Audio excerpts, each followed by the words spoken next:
CBS News on the Hour. Your home for original reporting.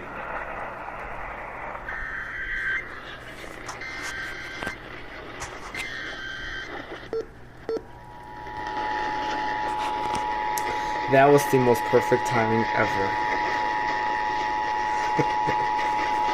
Stations and cable systems of your area. Emergency alert system equipment that can quickly warn you during emergencies is being tested.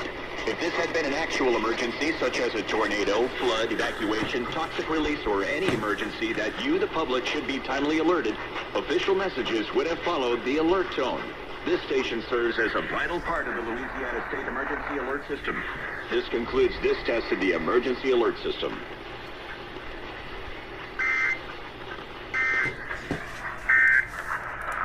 CBS's Anthony Purrow reports.